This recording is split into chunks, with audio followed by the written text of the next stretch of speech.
Free services, Lavazzi and Who1.co.uk present the 20 Megabyte Doctor Who podcast.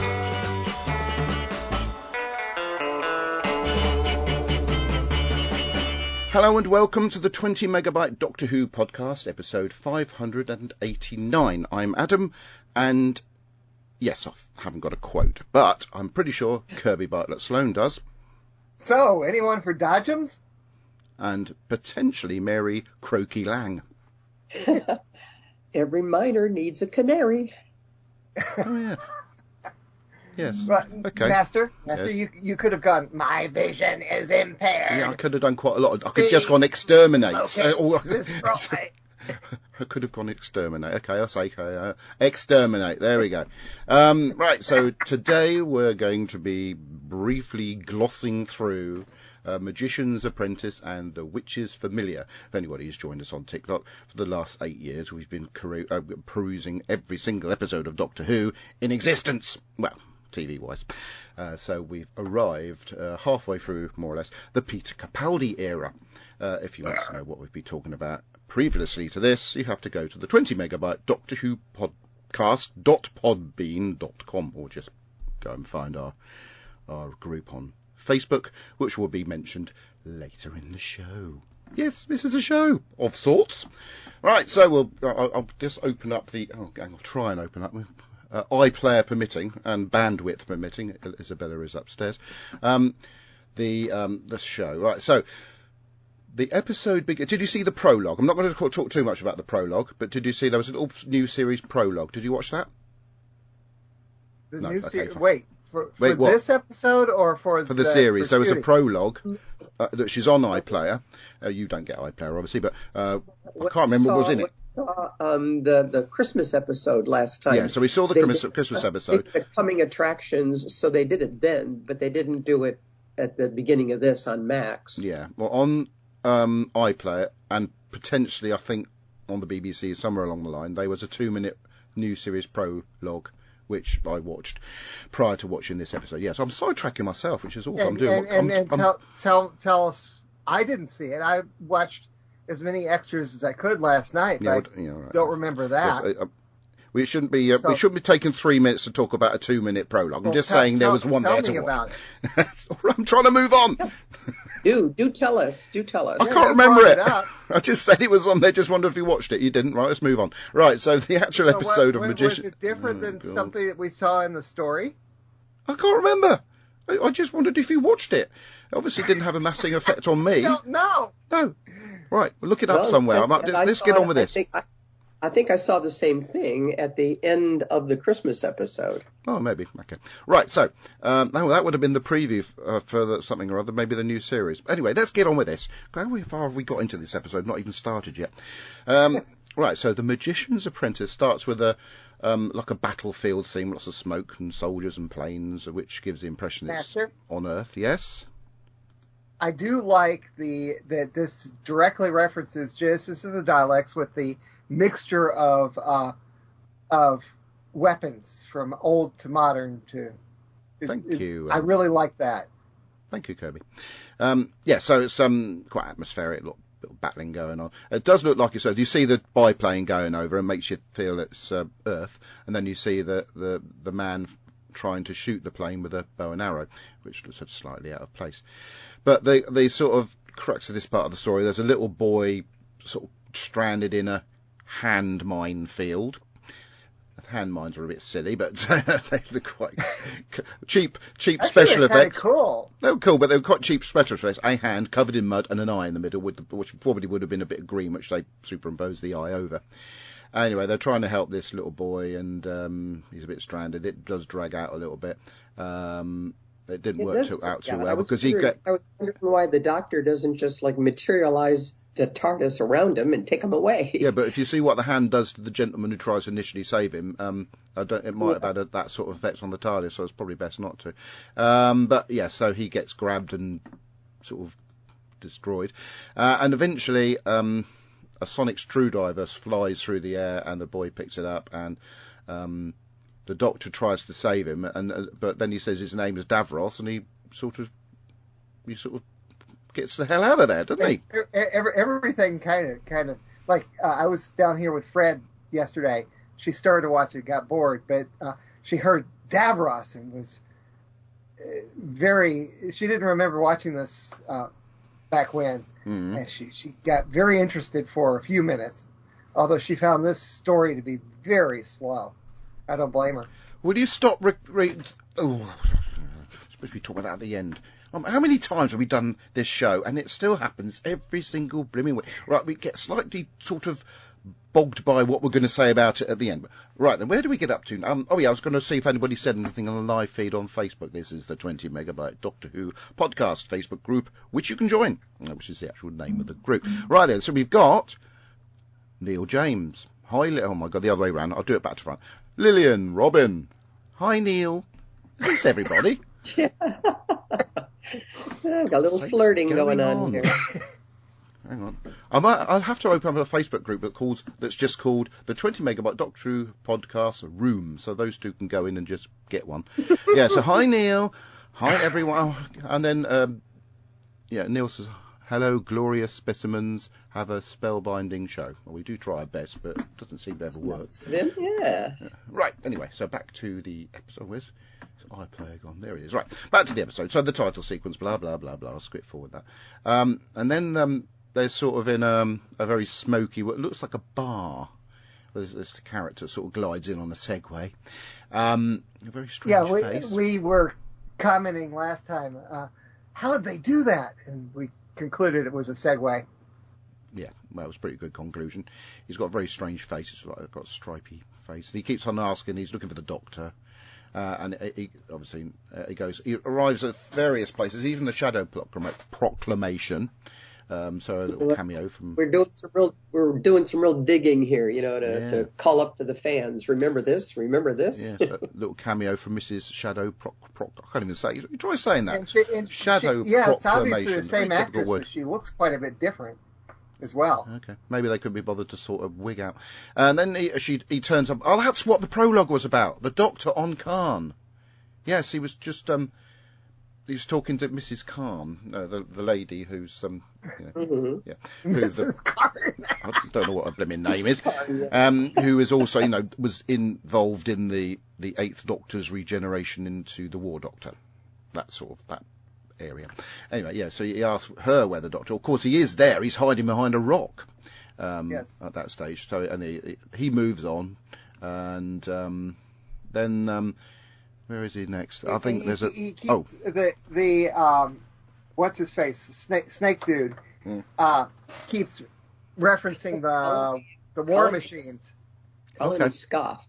I was referencing the war machines the other day, Kirby. I took a picture of the post office tower and posted it, but didn't seem to get any responses. Actually, you could see the post office tower. I didn't see it, but I've been busy. Well, you could see the post office tower from our hotel room, but that's another story. Yeah, so Davros isn't very well. He's a bit poorly.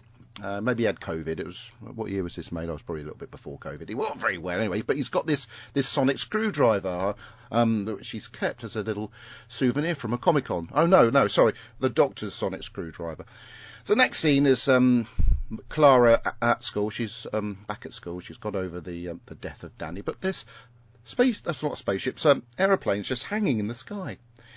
And of course they have to do the traditional... The same way that bricks don't. Oh, well, I was going to say something really interesting then for a change. They have to do the traditional, let's drop in all the news reports around the world to show this, that they've got pictures of airplanes, which promptly get forgotten and passed off as a hoax, I presume. It's happening everywhere. Yeah. It's everywhere. And then they have that woman that likes... They didn't find the American newsreader, though, which disappointed me. Maybe she's on holiday or something like that. Anyway, then I forgot what I was going to say now. She showed up for the 60th.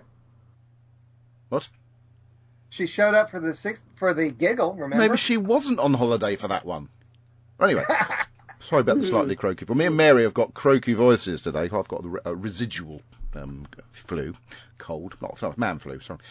Anyway, the next scene is that woman that likes cuddling me, played by, Kate Stewart, who's played by one of the Redgraves, isn't it? I can't remember. Yeah, Lynn Redgrave. No, that's her mum, isn't it? Anyway, so she likes cuddling me, but this is before she cuddled me, and she's And they've got that woman from Casualty. Not Casualty, it was Casualty, wasn't it? With the gap teeth and the glasses, a bit smug. Also, I thought she was going to be quite more prominent, but she was only in this episode. Anyway, they're trying to find the Doctor, and then some words come up on the screen.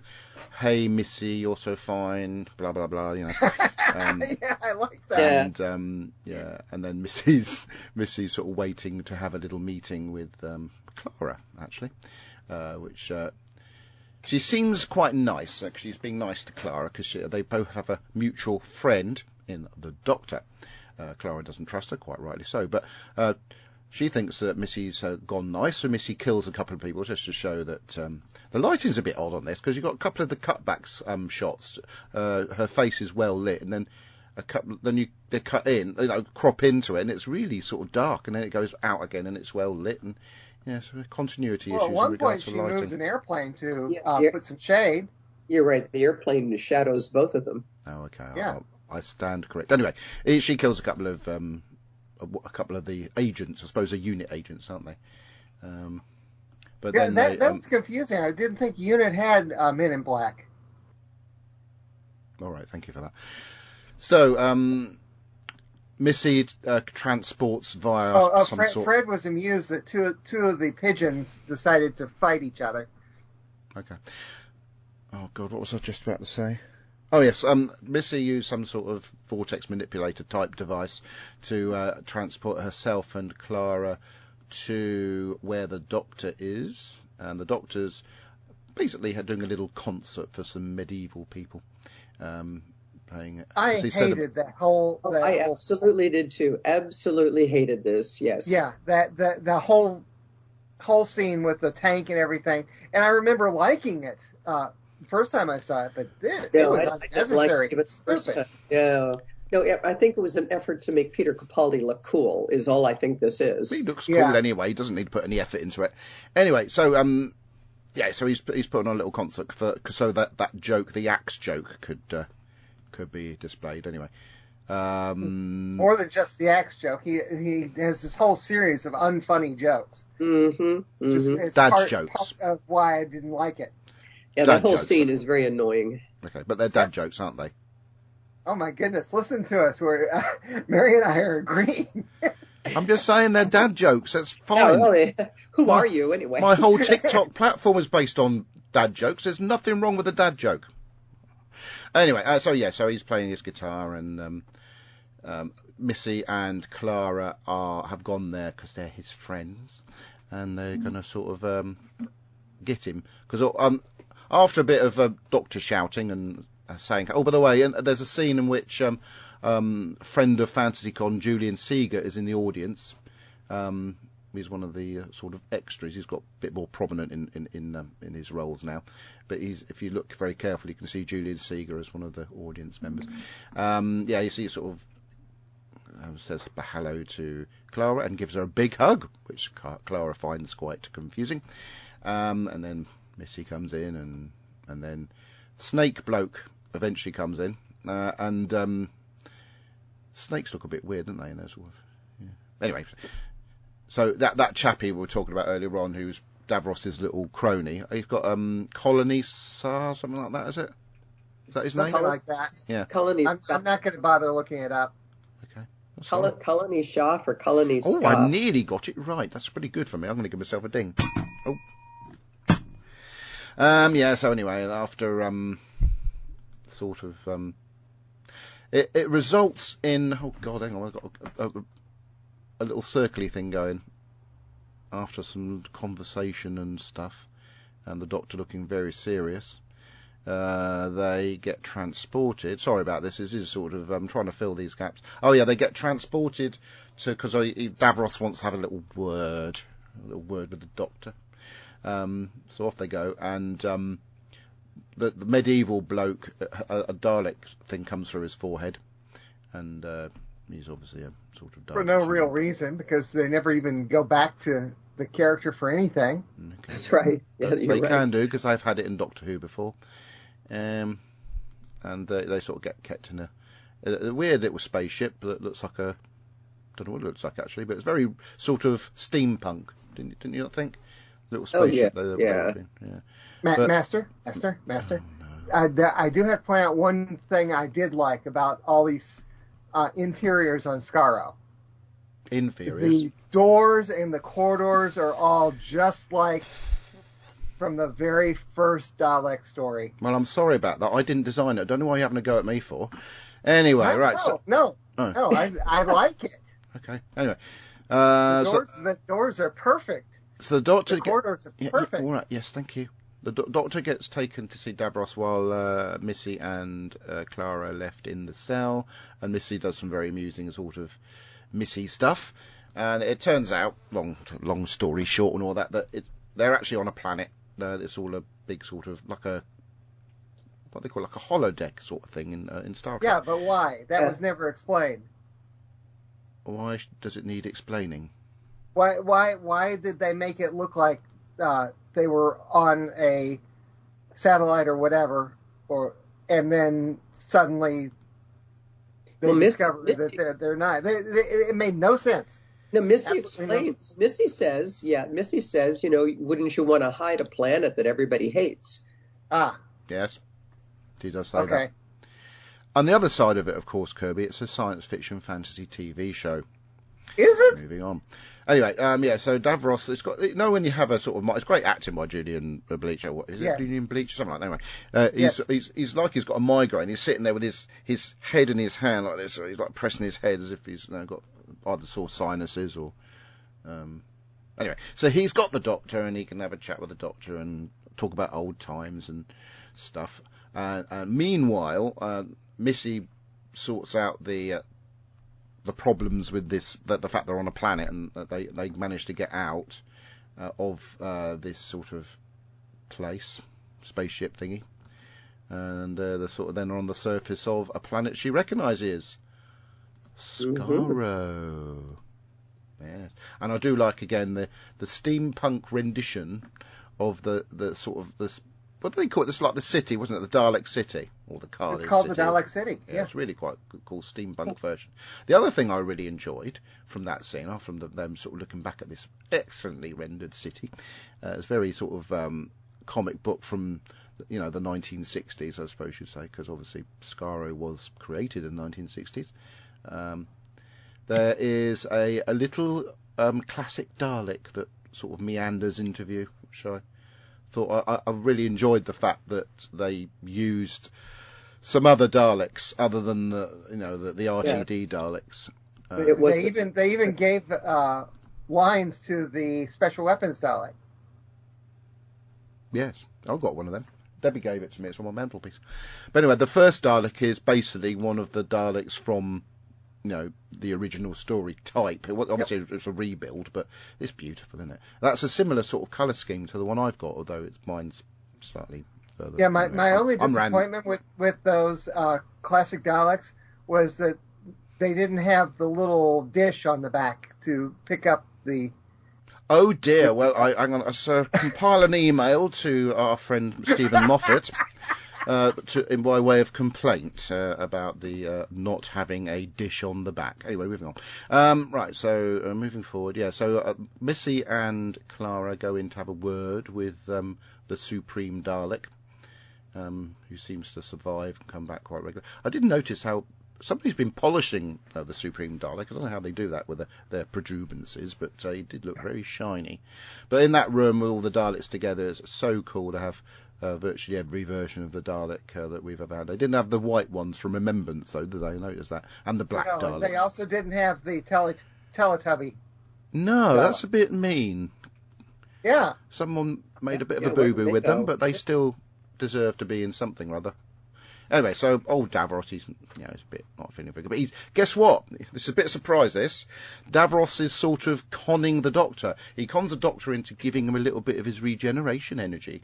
And he goes and waves That's in the next episode. You're jumping all the way to the end of it. Can I not do that? Too far. Can I not do that? Because, all right, we'll do this one first. I'm getting excited about that bit. Anyway, basically,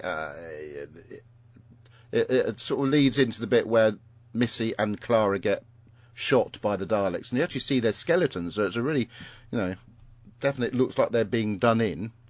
And then we have a cut back to the Doctor sort of trying to kill Davros when he was a child.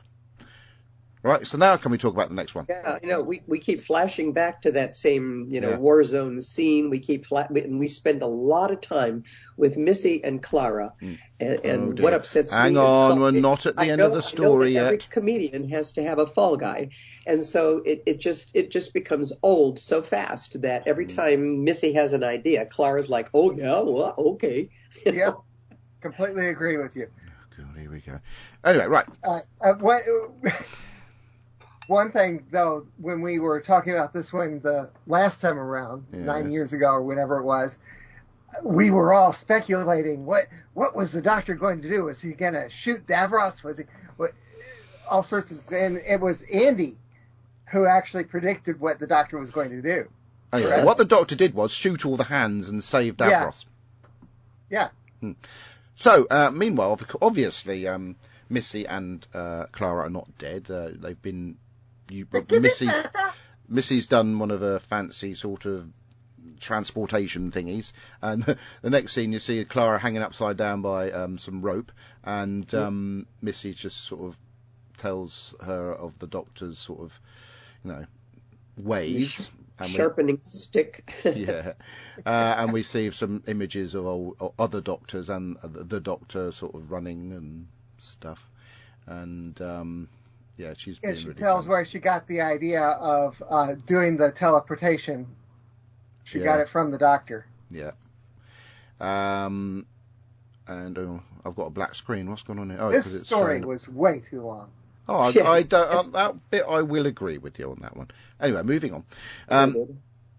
So there's a stick, and then there's the title sequence. Yeah, she does eventually allow Clara to come to the ground. And like I say, the scene when finally, after a lot of stuff, and I think what's the name, Clara is being coerced into climbing into the Dalek suit, and the Doctor actually sitting in Davros's little chair.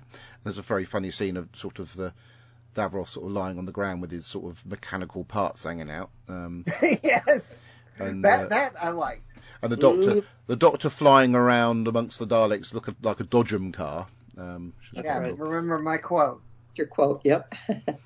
Moving forward a bit. Yeah, so the Missy and Clara are wandering around the under sort of like the catacombs of the Dalek city, and there's they're in the sewer system. Yeah, the goo. A complete rewrite of how Daleks work. The only thing is that I believe that it's a reference to the Master going through the sewers in the Mr. Bean version of Doctor Who. Okay. Anyway, lots of goo coming out of the walls, and of course that is Dalek stuff, because Missy says Daleks never die. No matter what happens to them, they may not be able to use their machines, but the actual Dalek creatures never die. To spark the fact, the machine that she puts Clara in, she sort of lifts out this very dead-looking bit of Dalek. But anyway. Also, how do they clean the inside of that so thoroughly after it's even had the Dalek poo in it? The Dalek poo. How do you know Dalek's poo? Poo. Well, and what happened to that whole chamber of the insane Daleks? We didn't have no reference to that either. Yep. What was it called again? The Asylum of the Daleks. Asylum, thank you. I thought that was on a spaceship, the Asylum. No, it was on Skaro. Yeah. So you're saying that Skaro is a planet? This is a city on a planet. Surely there might be somewhere else on the planet that the Asylum might be, not necessarily at the same. And also at the time of Asylum of the Daleks, the only Daleks on Skaro were the insane ones. Whatever. It makes no sense, and yes, it's a science fiction fantasy TV show, but this story makes no sense. Right, moving on. Where did I get up to? Stop interrupting me. I wanted to get through this quickly, and we're already 7:30. Right, where we get to? I forgot what I was going to say now. I've got to have a skip back. All right, so the Doctor's pointing his gun at the... Oh, yeah, the Missy and Clara are in the gooey caves. Sewers. And moving on. Oh, yes, Davros says something over the thing, and then the Doctor sat in the Davros's chair gets attacked by a load of snakes. thanks to his little buddy Colony, whatever his name is.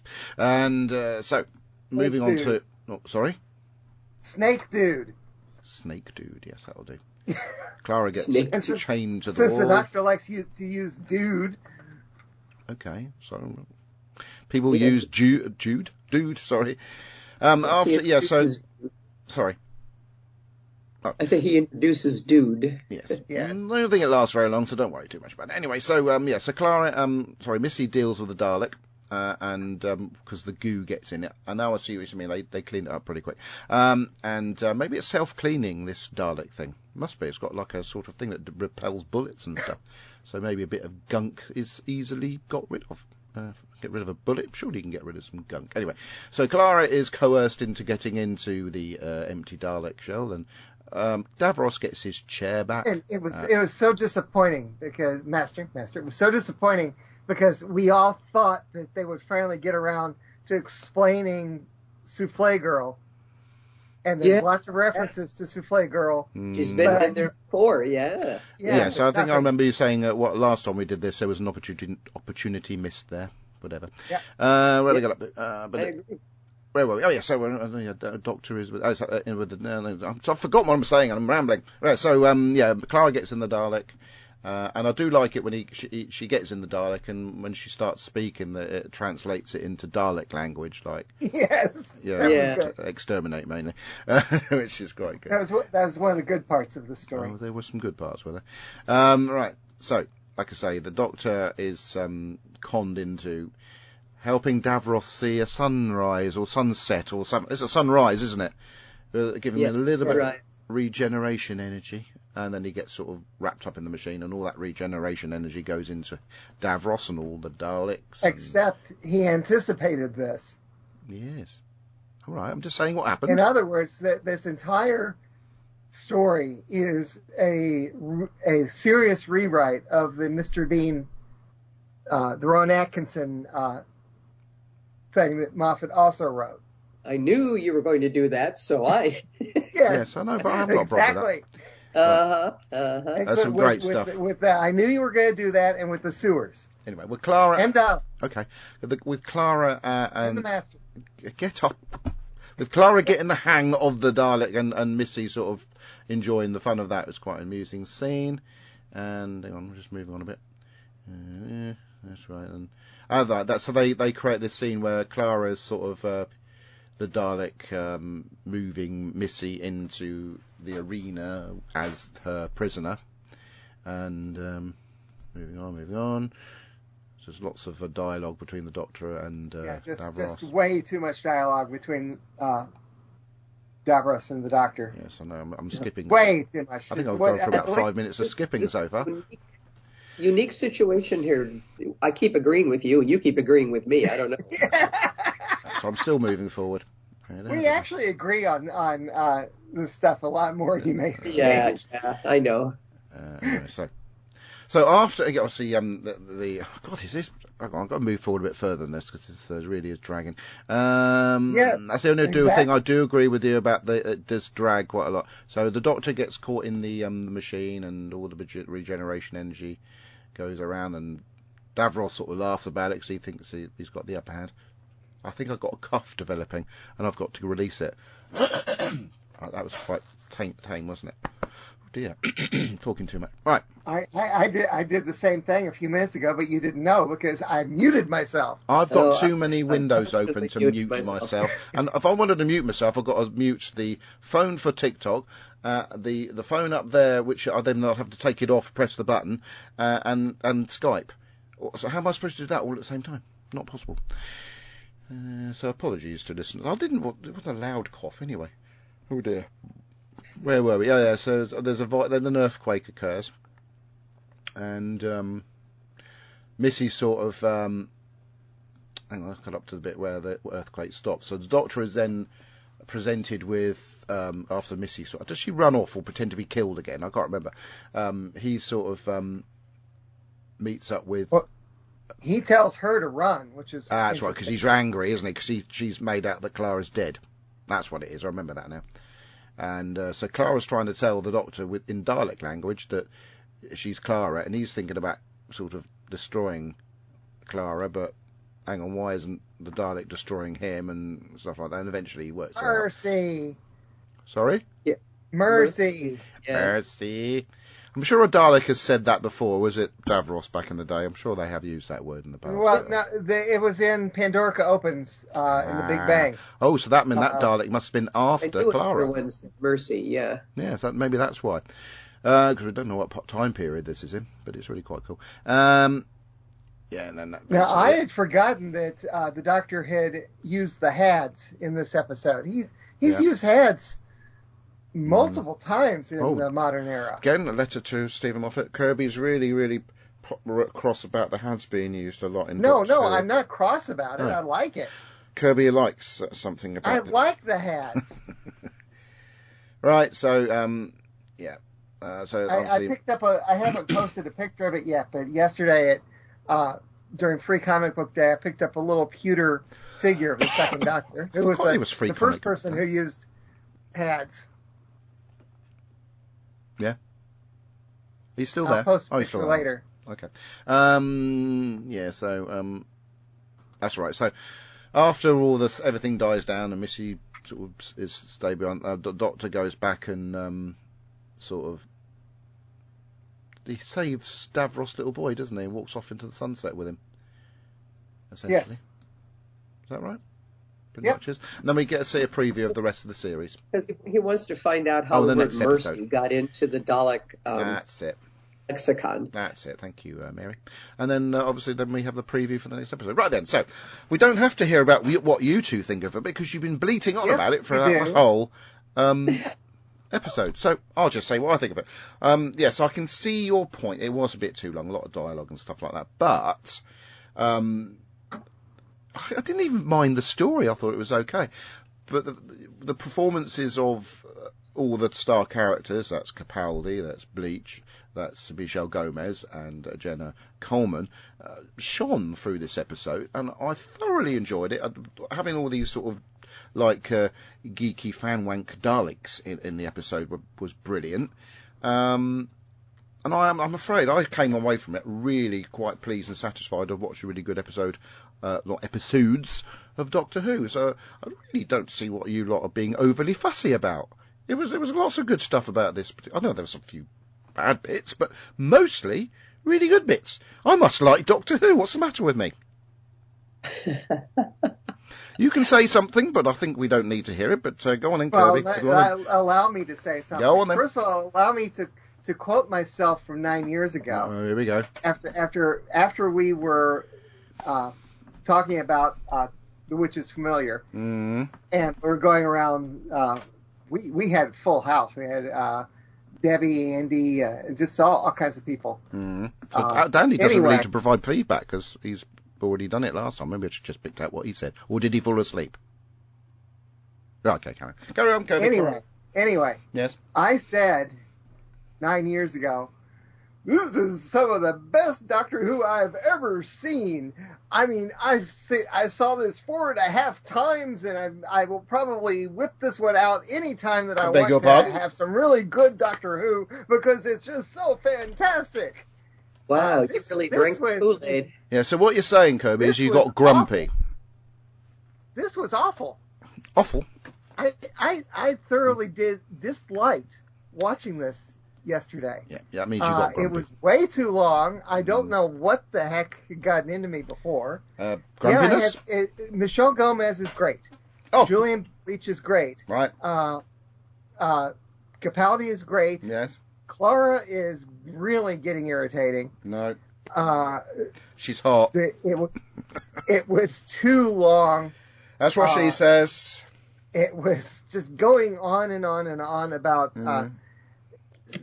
this could have fit into 45 minutes, not 2 frickin' hours. Kirby, you're really getting grumpy. Are you done? Yeah, it was awful. Yes, I'm done.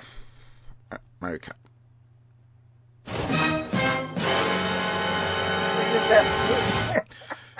Yes, go on then, Mary. You obviously know what you're going to say. Just repeat yourself. Carry on. I know that the kind of people that they're trying to draw to Doctor Who Me. are the same people, yeah, like you, it is, you'll be included in this, are the same people who really enjoy the Marvel Studios, the DC Comics, and, lately the Disney, these over-the-top hero adventure things that just pile, fantastic idea upon fantastic idea. And it's like, wait, there's more, and it just keeps getting bigger and bigger. That's what she said. And the first few times that these pictures, were coming out, I mean, I was drawn in too. It's like, oh, this is fun. This is so much fun. Yeah. But then after a while, you realize, well, there's a formula to this. And it all starts getting rather tedious. It's like, we're exchanging good stories for just fantastic situations and CGI crazy things. So to me, that's how this story felt. It went on for 2 episodes because it's like Moffat couldn't just stop himself. He had to just keep building and building stuff and using more and more fantastical things on us. Just a second here. Oh, so do I play some lift music? Anyway, so that was my feeling watching this, was like, oh my God, I'm so bored with all of this already. And then we had these prolonged scenes. Yes, the one with the doctor and Davros. It just went on and on. All I could think of was, get on with it. Get this over with. Whatever trickery is going to eventually show up here. And then the scenes with Michelle Gomez and Jenna Coleman. I mean, we just had to keep coming back to the same situation of Michelle going, oh yeah, I've got this great idea, and I'm going to do this with you, and Clara going, okay, what are we going to do now? And it's like, okay, how many times do we have to repeat this situation before it's like, hey, Clara, you're supposed to be so clever. Why are you trusting her again and again? And just letting yourself be trapped like this. So that kind of went beyond the bounds of believability. So for me, this really dragged. And yes, I agree. All the acting in it was impeccable. And everything else production wise was really well done. But it just is a story that, like Kirby said, could have been done in 1 episode if they could have eliminated it. The way they kept going back to that kid on the field, it's like all I could think of is, why doesn't the doctor just materialize the TARDIS around him and off they go? What is all this? On and on and on, just to find out. I can't disagree with that. He finds that the word mercy got into the Daleks lexicon, but that's all. So yeah, I was bored, and I've seen it all before. And I'm tired of it. So there we are. Yeah, I yesterday morning on my way to Free Comic Book Day, I was listening to us, and I was very intrigued because I hadn't yet done the rewatch of it. I was very intrigued because we were all just gushing over these 2 episodes. Me too. And I'm going, wow, this must have really been great. Until last night when I sat down and watched it and went, what were we talking about? So you're saying me too? I was gushing about it? No, I think you were the one negative. The one voice of reason? Yeah. Although 9 years ago, Master you were more was cheerful. not using the bum bum bum yet. I'll let you know when that finally starts. Who cares? Right, so we're done on that, aren't we? No, we're not. Okay. Yeah, during the day, I was looking forward to watching it until I watched it. What is wrong with me? So if I get my pen and ruler, can we then draw a line under it now and move on to the next part of the show? I'm very quiet. As you wish.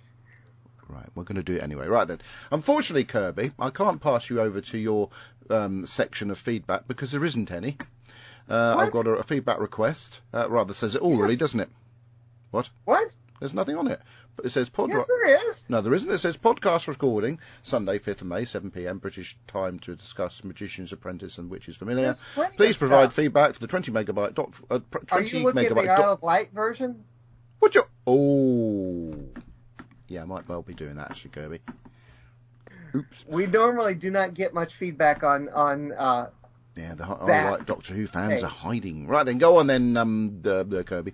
I've got a mouthful of air freshener in. Andy says, feedback, remind me, please. I said to him, I do not understand this post as a reminder. And he says, no, this feedback stuff, I've forgotten what it is. Is that being sarcastic? Yeah, then by this point, I had rewatched. I make a comment. I listened to us prattle on about this story from 9 years ago this afternoon and just finished a rewatch for the first time in 9 years as well. This should be an interesting conversation, in which it was. I don't see how you still like it, Master. Anyway, Mr. M says, I may have ordered online. The Magician's Apprentice and the Witch's Familiar by Stephen Moffat. This is a slow start to a new series. Unfortunately, I think it's a bit too slow. As someone who normally prefers a two-part story to a single episoder, I do think this story is stretched too thin and would have worked better as one episode. Hey, I agree with him. Most of part one just seems to be waiting for the cliffhanger to arrive. Part two, however, is much better paced and an all-around strong episode. It's nice to see some variation in the characterization of the Doctor throughout the series, but I think it can be a bit hit and miss. Unfortunately, this episode mostly falls into the miss category for me. Jenna Coleman is hot. Yes, I said that. But Clara seems to be reaching the stage of ultimate smugness at this point. Exactly. Michelle Gomez is underused in the first part before stealing the show in the second episode.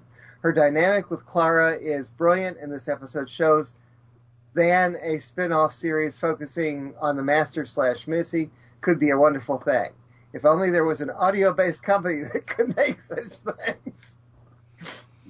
Davros is great in this episode, and the Daleks are only really so much set dressing. Colony Sarf is a bit odd. I like Clara driving around inside the Dalek, and the hand mines look nice and creepy, so there's lots of fun bits and pieces here. You meanie. Not sold on the sonic sunglasses. Neither am I. Oh, I hate the sonic sunglasses. Oh, right. No, I don't like them either, to be fair. And the hybrid stuff makes me feel sleepy. I would give part 1 5 out of 10 and part 2 8 out of 10. So overall, the story gets a 6.5 out of 10 from me. Right, next time, Underwater Ghosts. Before we move on to the next one, on TikTok, a chap says, called Rehesus, I presume it's a chap, has asked me to go live as a guest. But can't do that because I can't link it into the podcast, unfortunately. But thanks for the invite, or for the idea. Right, move on. Some actor named Neil James. The Magician's Apprentice, The Witch's Familiar. The hands with eyeballs are a fantastic visual, as are the planes freezing. Colony Sarf, good character, and then I'm struggling. Well, this just doesn't feel like Doctor Who to me. The dialogue is all so smart-ass. Every few lines is a sassy one-liner, and it just bores me. Trying too hard to be fun and wacky, forgettable nonsense. I don't actually dislike this story. It's pretty good. Maybe I'm just in a grumpy mood. Yes, Kirby. As I've said, this is stunning, but I just don't care much. Where are the great, memorable adventures? Sadly, the Moff era just blends into one big, complicated meh for me. I've yet to give more than 3.5 stars for any Capaldi story, and he's completely brilliant, but come on. Sorry! 3 stars out of 5. And then someone named Lillian Robbins says, "Hi, Neil." And Neil says, "Hey, yeah, Lillian." All right. Yeah, we can get what they're going to be saying to each other. Yes, thank you for that. And unless someone else sees more besides Ian Kirk's script, I don't say anything there. So you're saying there's nothing on the Isle of Wight one? Let me take a quick look. Oh, you don't believe me then? Even though I'm apparently just round the corner from it. It was seen by 15. Yeah, 15 people who didn't want to have an opinion on it, so that's fair enough. Should I continue to post out there to try No, and get yeah, you can back? continue to post on it, but we don't expect to get anything back. Lillian Robin says, well, tell us a dad joke, Adam. I'll do it all the way through the show, Lillian. I'm not going to do it specially. Just go to my TikTok account where there are copious quantities of material for other people to nick. Right then. Free material, in fact. Free content. Right, so we've got other stuff coming through on the email, which is 20mb.feedback@gmail.com. And the first bit is, settle down, either get a glass of wine or a cup of tea, because it's Andy Nunny. Well, good evening, 20 megabytes. Andy Nunny here. It's nearly 8:30 on Saturday night. Now, a long time ago in a galaxy far, far away, this is after all May the 4th, I did some ironing, and during the course of doing the ironing, I watched, firstly, the nephew... Oh, for flip's sake, I didn't watch the Nephew's Apprentice. The Magician's Apprentice. I don't know where the nephew came from. And you know what? I thoroughly enjoyed that. And it started with a very surreal scene of a battlefield with a young lad there, you know, probably about Stormageddon's age, actually, you know.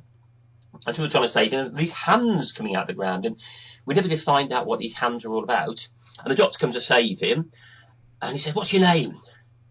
Davros. And it's like, bang! I mean, that came out the blue, didn't it? No one, sorry about that. Some OneDrive telling me it's not signed in. No one ever saw that coming, so that was a good one. And then, of course, you had a complete jump, and you go to, you know, present day England, I assume it's going to be, and you find out that planes are all frozen. You know, they just stopped dead. I'm not sure whether you can actually contact the aeroplanes or not. I don't think we ever heard that.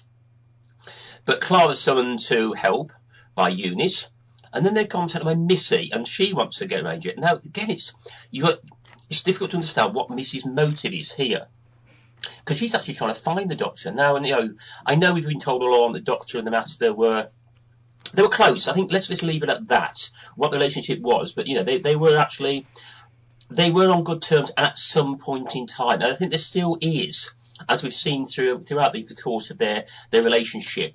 There is something there other than just enmity. However, they've got this confession dial thing. Doctor thinks he's dying. And then, of course, we again go back to... not Stone Age, but priest, not quite priest. Oh, for goodness, I really am losing it at the moment. I don't know what's going on with me. But you go back to olden times, and there's a Doctor. He's partying, you know. He's actually, you know, he thinks he's dying. He's going to make sure he goes out with a good bang, so to speak. And he drives a tank, and he plays guitar, and then you see all these people, and he's great. And then you suddenly find out that one of the lead people there is actually an agent of Missy. And then they've got the Daleks come in suddenly again.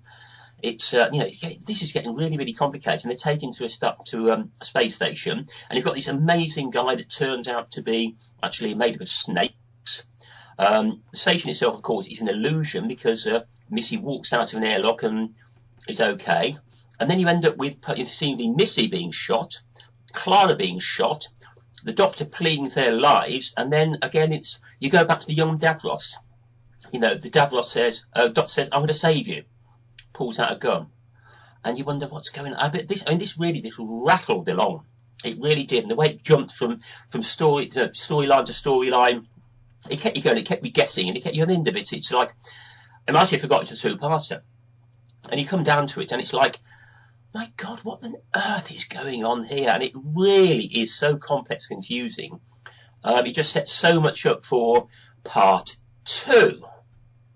Now we get to part 2, and it starts off, and it turns out that obviously, well, we all knew that Missy and Clara wouldn't be dead, because it's A, we see them, and if you know they do carry on going, but B, you wouldn't kill them anyway. But I think the way that Missy treats Clara is hilarious. You know, he's got to hang it upside down from a tree, and then just casually chops her down. And a bit later, we just say, how far down is it? We could drop her down. Good idea, just pushes her in. You know, she really has complete and utter contempt for other people at times. Again, at other times, she does seem to show compassion. I mean, the way a bit later when she's locked Clara to the wall, does that Dalek, we actually just go and let her out again, because does she actually need it? Or is there a bit more to it than that? But again, it comes back to this confusing relationship the Doctor does have. This is long, isn't it? But the Doctor doesn't believe that Clara is dead, because I think he's just, perhaps he's just it. And then you get Clara locked in the Dalek. And that is brilliant. I mean, we never had that when Ian was Tatooine. We never had him Ian was, I don't think he actually spoke, but Clara trying to speak and, said, I'm Clara, I'm a Dalek, and everything comes out to exterminate. But Missy uses a Dalek, Clara Dalek. Funny, it's because he's going back, because of course, in a way she was a Dalek all along at the very beginning. So she's going back. But Davros is dying, it seems, as well. It's dying in this one. And again, this relationship between the Doctor and Davros, again, it's almost, again, that relationship with him and the Master seems to be coming back. And they're talking, and the Doctor's showing his compassion, and then gives him regeneration, just to so that Davros can see the sun for the last time. And it turns out the Davros has tricked the Doctor. And then, of course, it turns out the Doctor's tricked the Doctor. The Doctor has tricked Davros all along as well, and knew about it. So again, we get all the Daleks regenerating. They try and attack the city. Doctor and Missy escape, though he does seem to be dumping Missy. And then you get the wonderful scene where Clara, as the Dalek, encounters Doctor and Missy, and Missy's trying to get the Doctor to kill the Dalek. Then the Dalek works out how to communicate with the Doctor, and the Doctor works out who he actually is. And as this wonderfully menacing moment, just saying to Missy, run. Just run. And it's unspoken what's going to happen, but I think she does realise that he's doing this. And of course we then get the sonic the sonic sunglasses, which I think are brilliant. And that's so cool for the Capaldi Doctor. That's something different. And then it takes it all the way back to the beginning, and you do see the Doctor saving Davros. But he's saving Davros because then he can save his friend. And of course that's when you get the mercy bit, and it ties it all up wonderfully. Yeah. Oh, what happened? It stopped. That was abrupt. It just stopped. I didn't stop it. Oh, I think I'm funny feeling Google just gave up on that one. Hang on, let's see if we can get to the end of it. And hand gestures of tying it's back together. on again now. Of course, that's when you get the mercy bit, and it ties it all up wonderfully. Just in hand gestures of tying them together. Of course, you can't see, but I do think it's really good the way it does bring it all back to the beginning with the young Davros.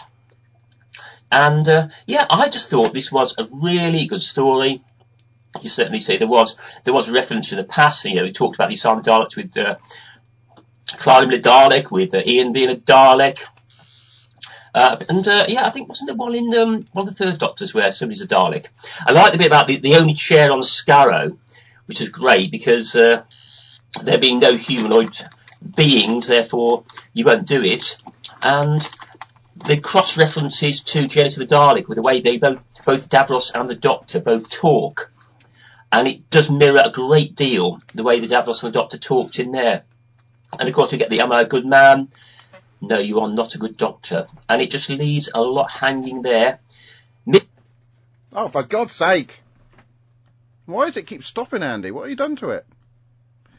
I think it's just given up the ghost. It's like 7 minutes and 11 seconds to pick up on there. Well, good evening. Oh, no, not here. She's nearly 8:30 on. Well, Mrs. got away. Well, we know Mrs. got away, and there we go. So, I really thought this was an absolutely cracking story. They had a lot into it, a lot of cross-referencing amongst in itself, a lot of continuity, and the end of it, you have 4 really strong performances with the Doctor, with Missy, with Clara, and Davros. Very, very powerful, and it's certainly one I will go back and watch again. So until then, next time, whenever, of course, next time will be, and if I can remember what feedback is, and provided I haven't got my ironing hasn't overwhelmed me, be seeing you. Right. Adam, I have a question for you. Why was it so long? In future, can I suggest editing it? That rather than you go through the whole episode with us at the beginning, just play Andy's. Just play Andy's. Yes. He does the whole thing all over again. Yeah. Cheers, Andy. He doesn't always. Well, I've got a visual dad joke for Lillian and for the TikTokers. That was long, wasn't it? Very long. It's a visual joke. For the audio presentation, I've just presented the King, and you add the King or King Long. King. That's quite. I thought it was quite good anyway. Everybody's left me on TikTok now after that joke. Right then, finally, we can move on to the final battle. It's really, really long. But yes, how did I know it was going to be that long? Oh, I've got the wrong... Oh, God, I've bamboozled myself. I've been sat there messing around, and I could have actually got this one ready. Okay, here we go then. Oh, hang on, no we don't. No, here we go. Oh, I didn't play it. Hang on, let's try this one.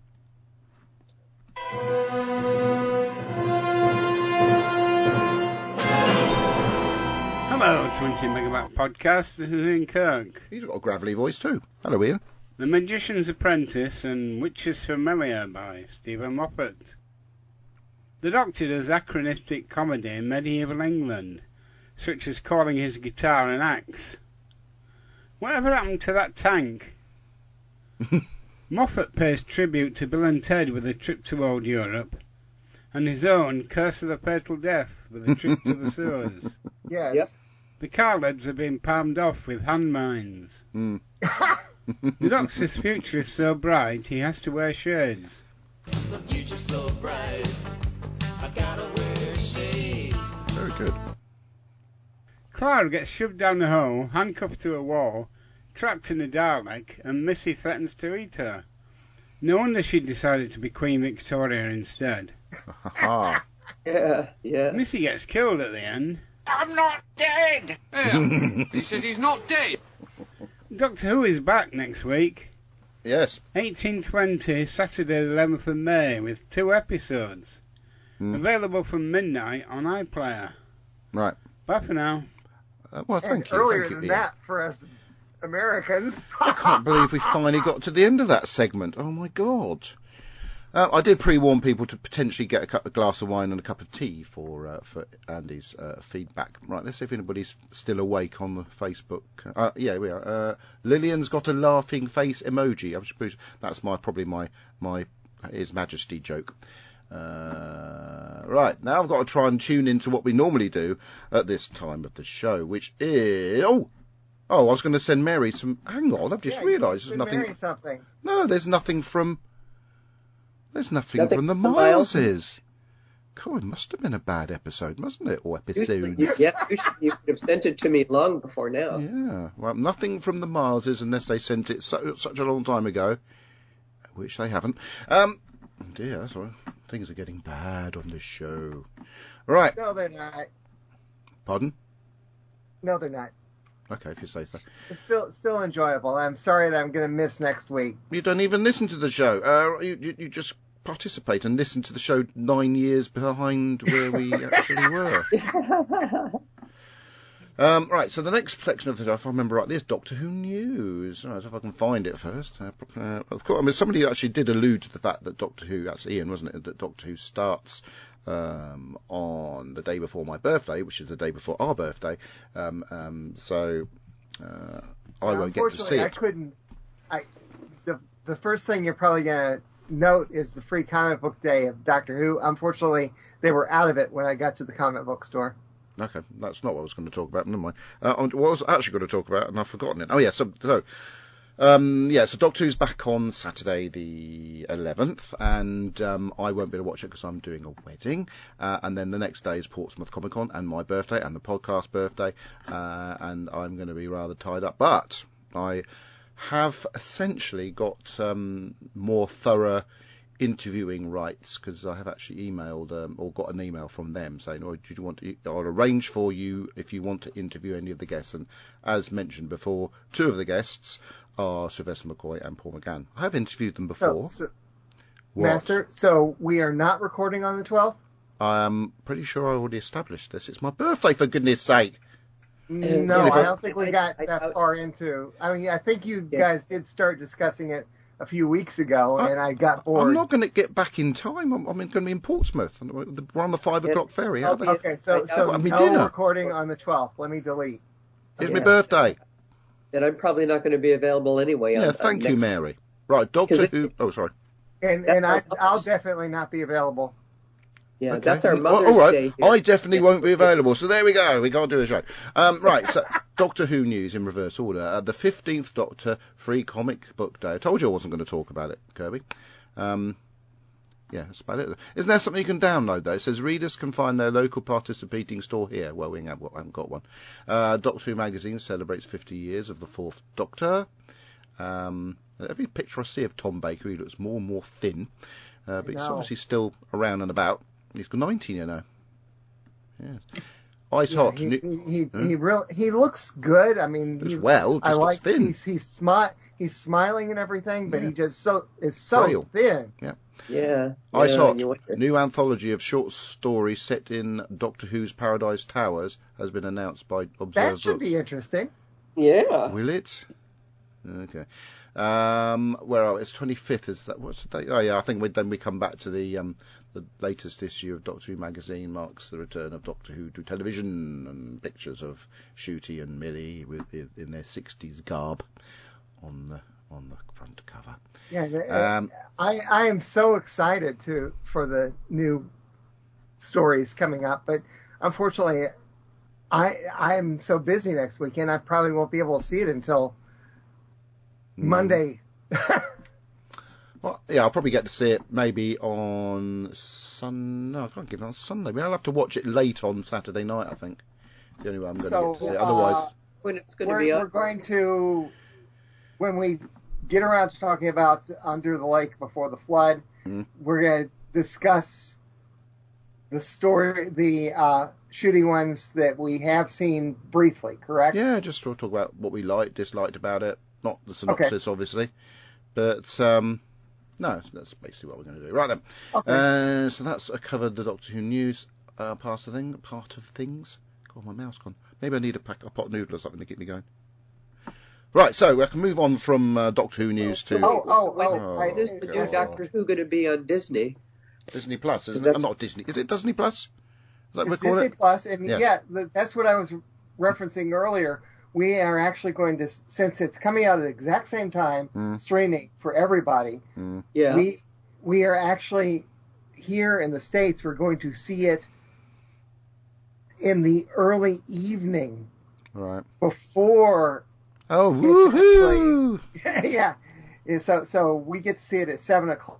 Either way, it doesn't make a difference to me because I can't watch it at all until I'm back from the wedding on Saturday night. And a lot of people in Britain are grumbling over that. Why the Americans? We're Brits. We grumble. It's part of our history and stuff. Right? Can I get on with it? We here in the States we saw the Five Doctors before you did. Yes. Okay. Can I get on? Right. So on the weekend, oh Jesus. So I just want to double check. Yeah. Our next recording will be on the 19th. Yes, at the moment, yes, unless something comes up. Okay. Right. Okay. Can I get on now? Yes. Right, so yesterday there was a fantastic little event at the Key Arts Centre called Heroes Con, or IW Heroes Con, which is a free convention which is organised by our very good friends at Heroes, or as used to be our sponsors a couple of years ago. And me and Mick sat in the sunshine by a TARDIS, and that says live will end in a minute. Verified to continue. Refresh. Oh, hang on. How do I do this? There you go. I've got to continue the TikTok video. I didn't work. Did hang on? I've got to marry up this leg. Oh, hang on. Oh, did that work? This is ridiculous. I'm just about to start. Get interrupted by Kirby, and then I get interrupted by TikTok, and there's nobody even watching. Right then, where do we get up to? So Heroes Con. So me and Mick were sat by the TARDIS in the sunshine on this veranda area by the River Medina with a very lonely looking Dalek. If anyone's seen my TikTok account, the lonely Dalek is on there. But within the event, we had a lot of friends that are always at FantasyCon, a lot of people that weren't, and I was advising them of the event. Lots of cosplay. I didn't notice actually, and it made me think about it, because every time I go to any form of event that has cosplayers on it, it seems to be a theme that some cosplayers have to be particularly pongy. So I've come up with this idea at FantasyCon that we have a special stand that sells deodorant. I thought that would be quite a nice idea. Maybe discounted deodorant, but I think that'd be quite helpful and subtle. maybe, I don't know. But I'll tell you what, there's some very talented people on the Isle of Wight in regards to costumes and stuff like that. Julian was there as the 12th Doctor, and he was selling some very arty. He does like what they call it when you make stuff yourself, crafts thing, isn't it? So he makes these little characters out of socks. Fortunately, they're clean socks. We did verify that they weren't. I had the little mini Lego zone next to me, which was quite popular in the afternoon. I didn't actually get into there at the theatre because it was rammed, much better than, much more popular than the theatre we had at FancyCon. So that's something I've learned from that. We need to do something about our Q&A area at FancyCon, make it a bit more sort of inviting for people, because it's very good what we have on stage, but if people haven't got anywhere to sit or don't want to sit there, it means it's not in the right place, so we're going to have to sort that out. But it was a lovely day. I had lots of tea and a sandwich, and we had a muffin at some point, and gave out lots of leaflets, so it was really good fun, and it's now sort of handed over to us to do the thing. But obviously, in the time before that, I went to the Southampton Comic Con. We went to, I said obviously, I hate saying obviously because that's what they always say on programs like Love Island. But me and Deb went to London, and we stayed in this hotel, the Travelodge. What's it called? Travelodge Central Docklands, I think it was called. Quite a new Travelodge, and you can book a thing called a super room, which is basically the normal size Travelodge room, but you get a coffee machine and a king size bed guaranteed, and quietness because it's very high up in the building, so you can't hear a blooming thing. So that's quite nice. And a good view, as I said to Kirby, you could see the post office tower from our window. But it's very pleasant there. But Who is required? We didn't actually spend a lot of time in the hotel because obviously we went up. I said obviously again. We went up there, parked in the hotel in the morning, went into where was it? Poplar, where we wanted to get a pizza, but unfortunately it wasn't a sit-in pizza place. So we then got an Uber to the O2. Pizza! What? Pizza! You should have had Alicia with you. Pizza! We got an Uber to the O2, where we found Wetherspoons and had a lovely meal in there before all the Take That fans started rocking in. So I went to see Take That and Olimers, and then we caught a taxi eventually back to the hotel. Cost a fortune because you couldn't get Uber, because Uber aren't allowed in the taxi rank of the bus station. So we had to get a black cab. 40 quid just to go under the river to where the hotel was. Fortunately, we shared it with someone else. It only actually cost us 20. But the Uber for the same distance was 7 quid. It's everything, doesn't it? Next day, we went into London via an Uber. It cost £17 to get to Leicester Square. Went to the Lego store, which is amazing. And after the Lego store, we went to the M&M store, which wasn't so amazing, but the smell of chocolate's nice.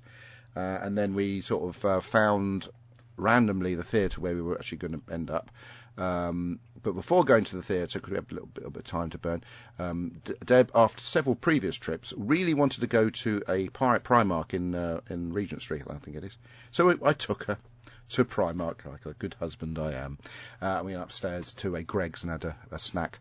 And she bought a little baby suit for Grayson. And while we were actually in the cafe, a lady walked. Well, actually, go back a little bit, rewind a little bit. So we're walking up into the end of Regent Street, where the Primark is, and we walked past the theatre where Sister Act is being performed, and it says Beverley Knight Sister Act, and I said, it would be funny if we sort of saw Beverley Knight, because it's quite close. They were going to see celebrities this part of London, because all the theatres are here. So we went in there. I was sat there eating my sandwich, and this woman walked past. I thought, blooming heck, she looks like Beverley Knight without makeup on. Looks again. I think that is Beverley Knight. Anyway, so I said to her, because she had her hair and stuff, that's Beverley Knight. No, it isn't. I said, it's Beverley Knight. I thought she's just round the corner at Sister Act. It isn't, and it was, but I didn't, because we were arguing about it. But afterwards I realised, actually, of course it was bloody Beverley Knight. Anyway, but I didn't approach her or anything. I nearly approached her, but I chickened out. So after that, we went to the Shaftesbury Theatre to watch Harry Potter and the Cursed Child Part 1. Very, very good. If you ever get a chance to see it, watch it. It's brilliant. I hope they make a movie out at some point. And then after the Part 1, we went to the Wetherspoons virtually next door, went back in to watch the evening performance Part 2. So we virtually spent about 6 hours. I actually managed to stay awake. I'm not as I was bored about it, but when you sit down for a long time and you're old like me, the tendency to want to fall asleep is quite high. Anyway, jumped out of the theatre, got an Uber, back to the hotel. And we'd already decided that instead of hanging around London that day, because Joe Martin was the star of Southampton Comic Con, and I wanted to tick off another Doctor on my little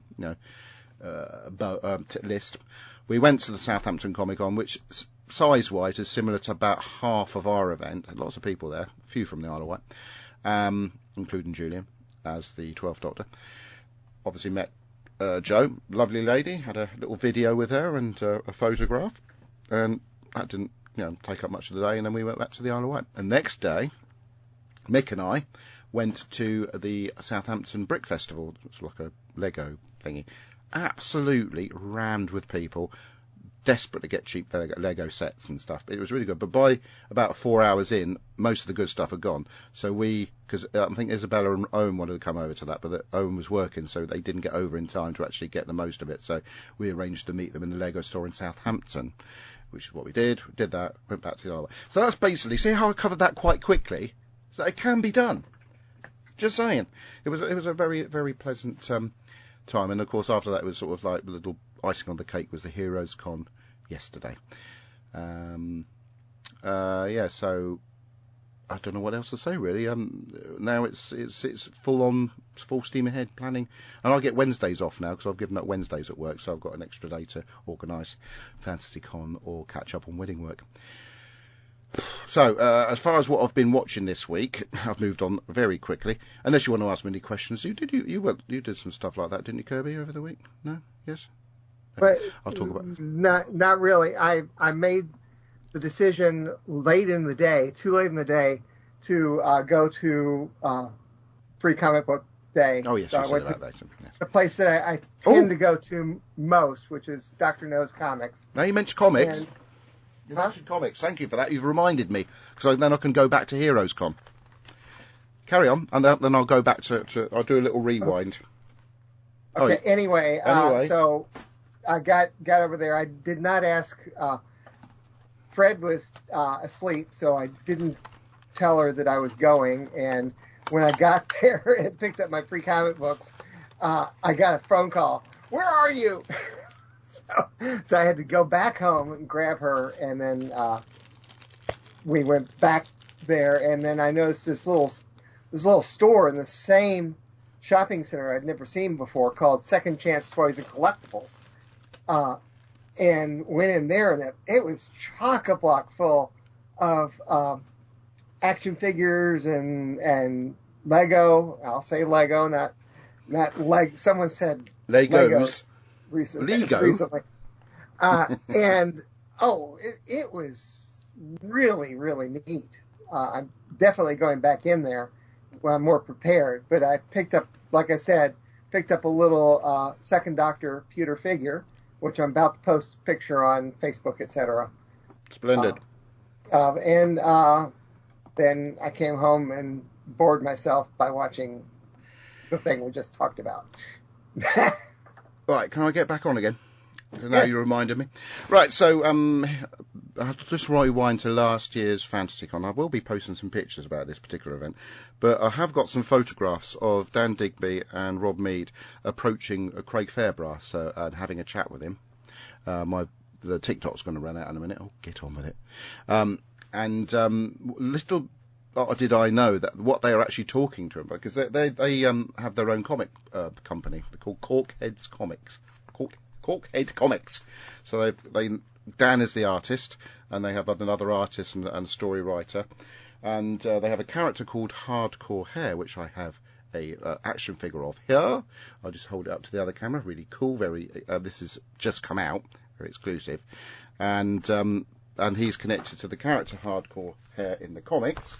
So what they were actually asking, Craig Fairbrass if he wouldn't mind actually being revealed as Hardcore Hair.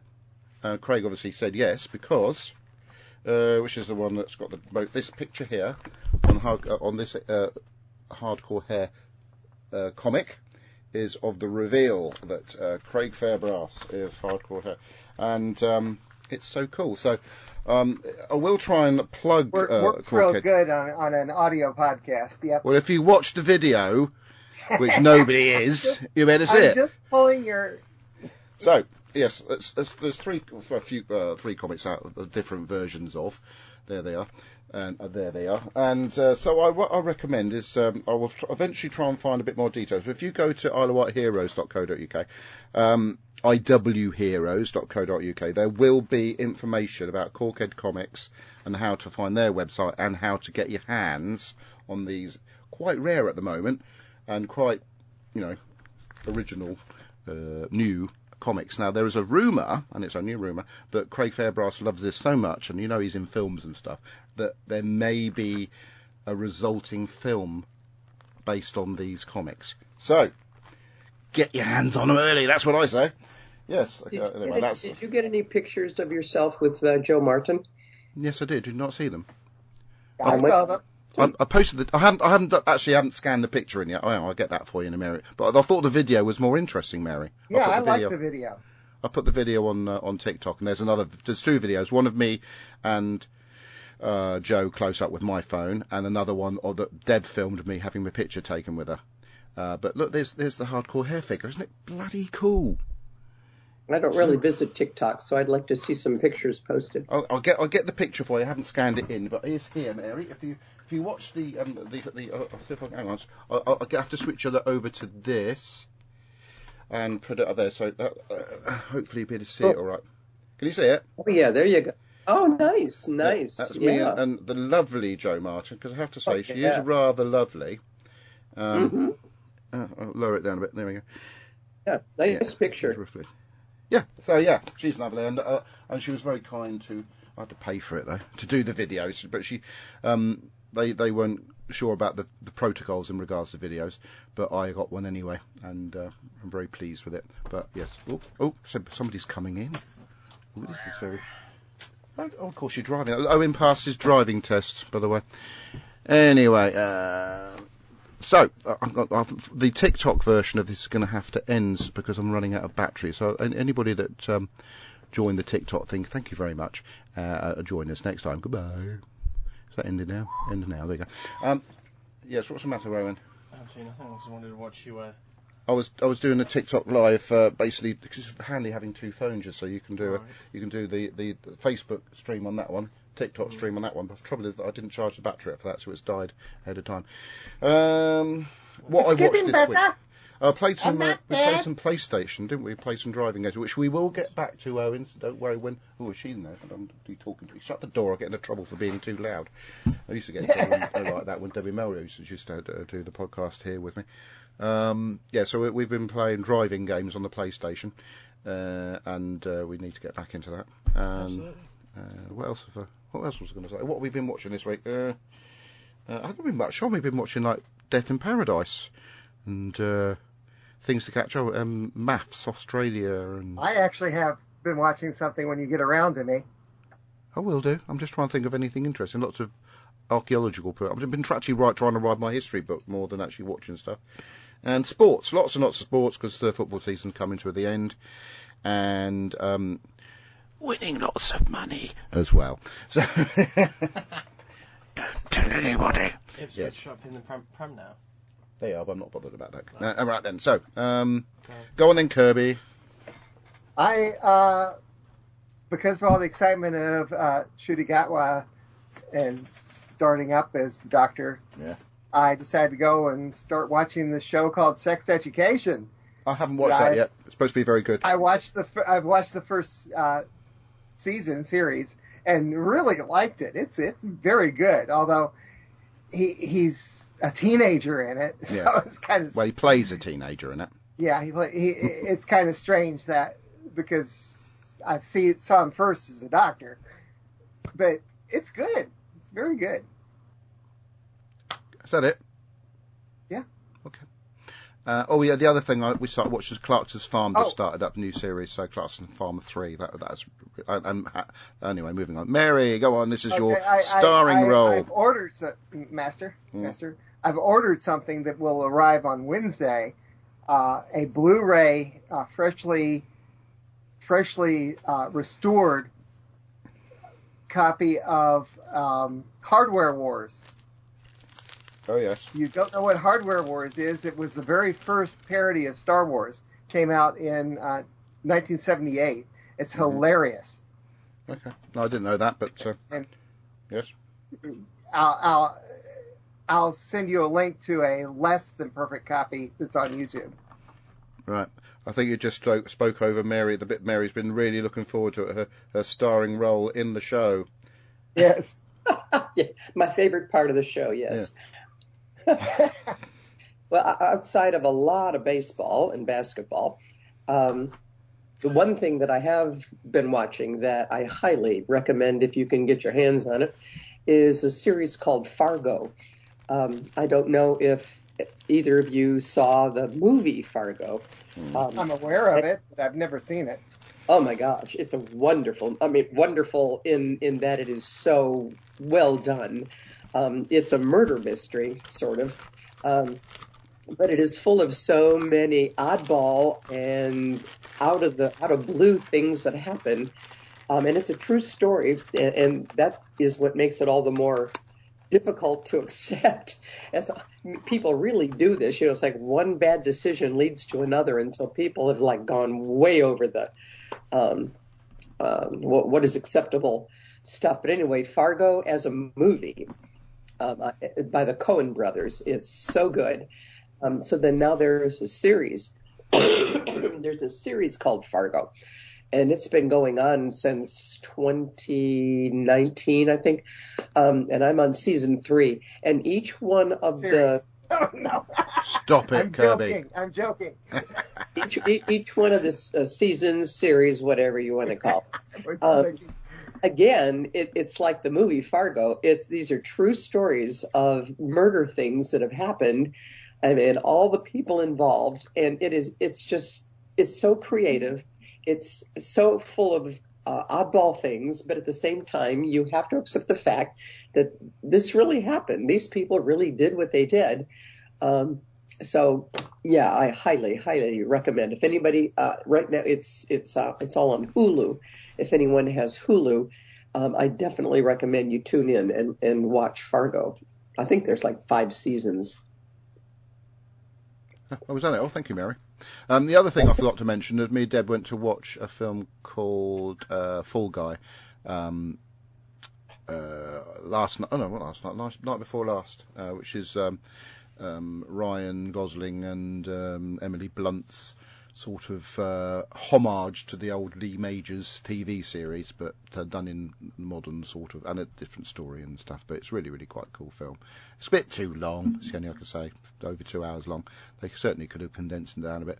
But it's really, really good fun in the same sort of ilk as the Deadpool is, but slightly less violence. Slightly less, well, quite a lot less gratuitous violence. But it's a really good fun film. And there's a really wonderful Easter egg right at the end. So if you watch the titles where they show a little bit of the behind the scenes stuff for the filming and stuff, and then they do a little Easter egg, which is absolutely superb. Okay.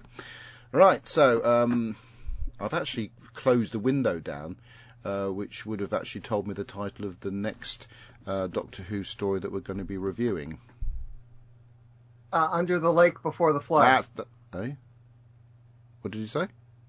Under the Lake Before the Flood. It's a two-parter again, isn't it? It's a two-part. The entire series. Oh, good. We'll get through it quite quickly. Two-parters. We'll get through it quite quickly, Kirby. Yeah, there was also after A Girl Who Died, Woman Who Lived, Zygon, Invasion, Inversion. Yeah. Sleep No More, Face the Raven, etc. They're all two-parters. Great. We're going to crack through this series so quick. Fantastic.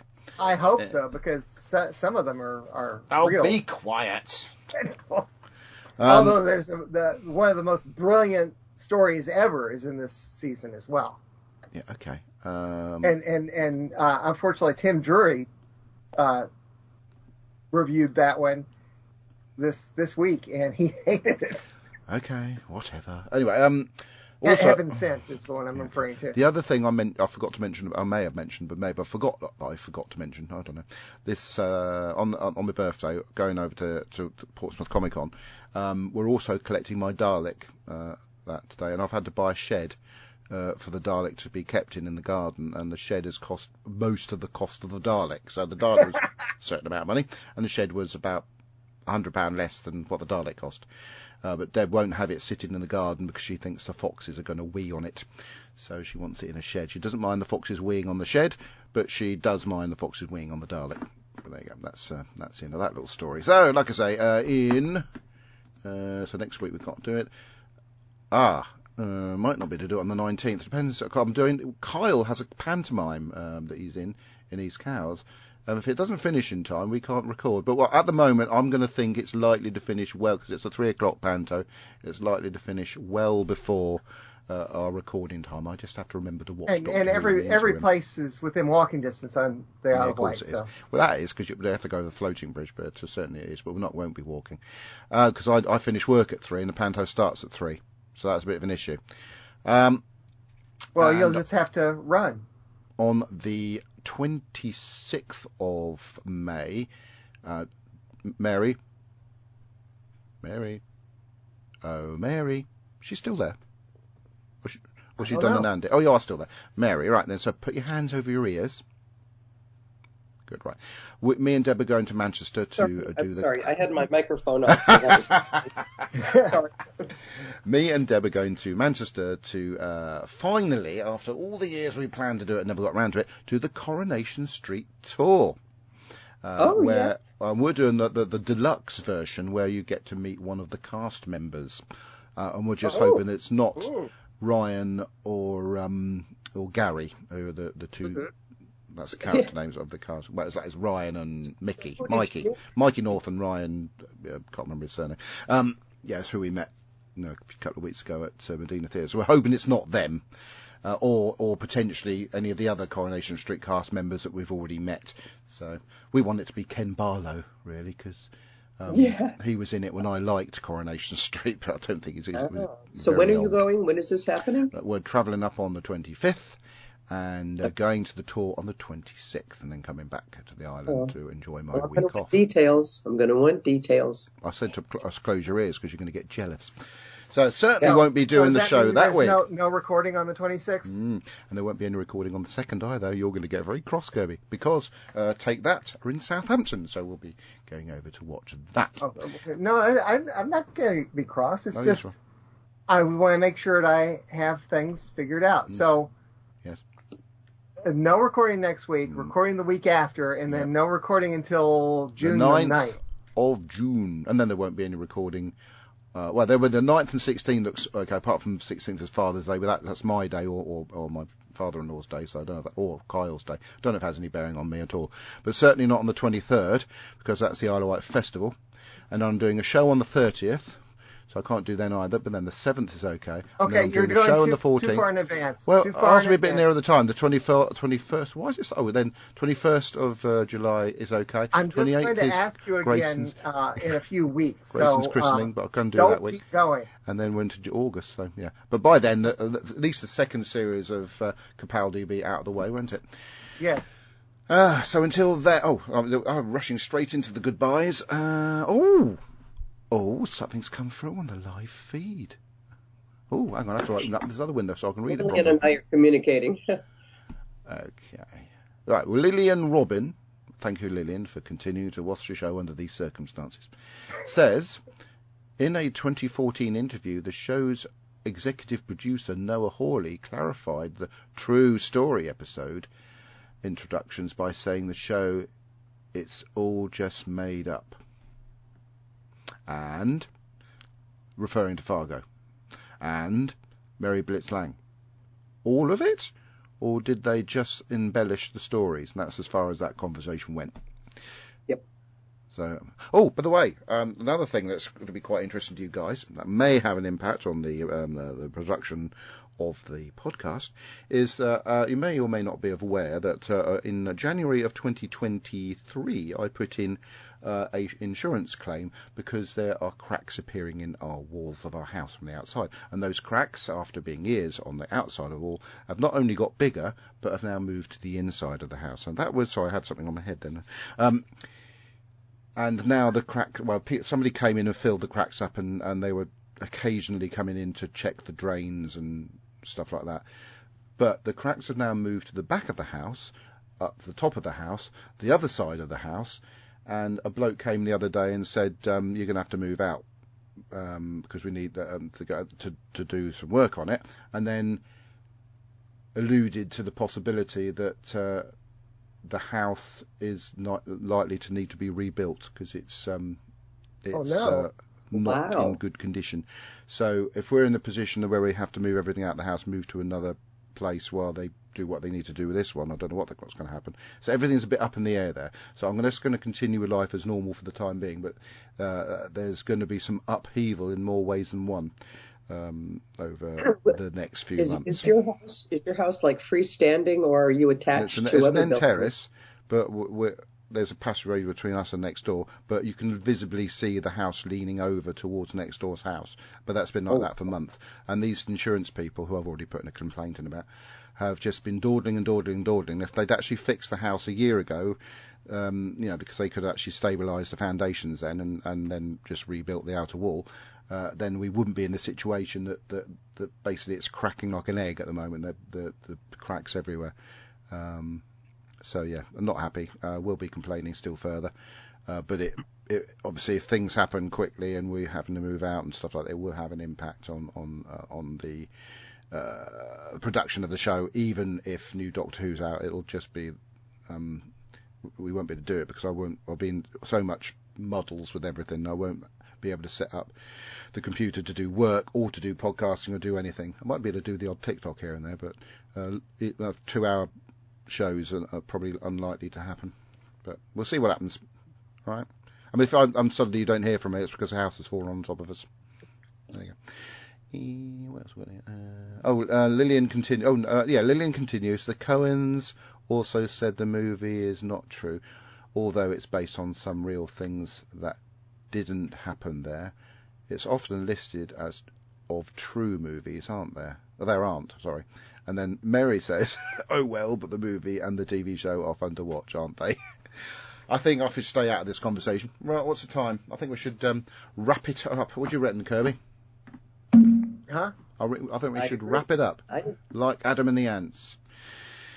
So... Yeah, I've got to take Fred shopping anyway. Oh, okay. Well, I've got to be quiet so Deb can get off to sleep. So, thank you for listening and watching, taking part in the show as ever, and keep supporting us, keep watching us whenever we happen to be on, because God knows what's going to happen over the next few months. Goodbye! Goodbye, Fancy Pants. Bye!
The 20 Megabyte Doctor Who podcast is an APV Services production. Sponsored by whowon.co.uk and lavazi.co.uk.